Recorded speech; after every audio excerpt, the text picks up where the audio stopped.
থেমে যাব না, থেমে যাব না, থেমে যাব না।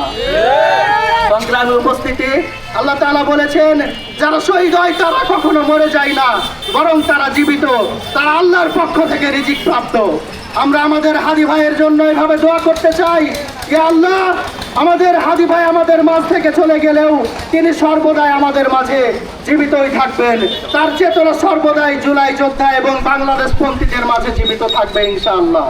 সকলকে জুলাই চেতনা নিয়ে আগামী দিনে নতুন বাংলাদেশ গড়ার জন্য, ফাঁসিবাদ মুক্ত বাংলাদেশ গড়ার জন্য, দুর্নীতি মুক্ত বাংলাদেশ গড়ার জন্য, চাঁদাবাজ মুক্ত বাংলাদেশ গড়ার জন্য সোচ্চার হয়ে একে অন্যের কাঁধে কাঁধ মিলিয়ে কাজ করার আহ্বান জানিয়ে আমি আমার কথা শেষ করছি।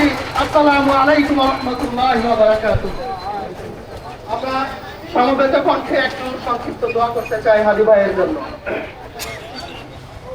اللهم آمين ربنا آتنا في الدنيا حسنة وفي الآخرة حسنة وقنا عذاب النار اللهم أجرنا من النار اللهم أجرنا من النار رب زدني علما رب زدني علما يا الله আমাদের এই বাংলাদেশ সবুজ শ্যামলে ভরা শস্য সুফলা একটি বাংলাদেশ।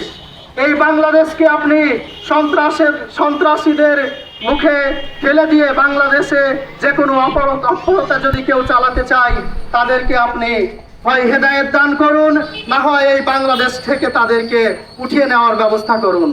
আল্লাহ, আমরা আজকে যে জন্য সমবেত হয়েছি ছাত্র জনতাকে নিয়ে, আল্লাহ আমাদের মাঝে একজন জুলাই যোদ্ধা ছিলেন যিনি বিপ্লবে কণ্ঠে এই বাংলাদেশকে নতুন বাংলাদেশ গড়ার জন্য স্বপ্ন দেখেছিলেন।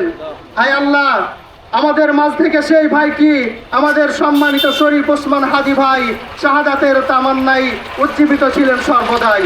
আল্লাহ, আপনি তার শাহাদাতকে কবুল করে নিয়েছেন আমরা দেখতে পাচ্ছি। আল্লাহ তার শাহাদাতের পাশাপাশি যদি আমাদেরও শাহাদা প্রয়োজন হয় আপনি আমাদেরকেও কবুল করুন, কিন্তু এই বাংলাদেশকে এবং জুলাই যোদ্ধাদেরকে নতুন বাংলাদেশ না গড়া পর্যন্ত আপনি আমাদেরকে যাতে থেমে যেতে না হয় সেই ব্যবস্থা করে দিন। আল্লাহ, আমাদের মাঝে শহীদি চেতনা, আমাদের মাঝে জিহাদের চেতনা, আমাদের মাঝে জুলাই আন্দোলনকে বাঁচিয়ে রাখার চেতনা ততদিন পর্যন্ত অব্যাহত রাখুন যতদিন আমরা এই বাংলাদেশকে ফ্যাসিবাদ মুক্ত কোলাহল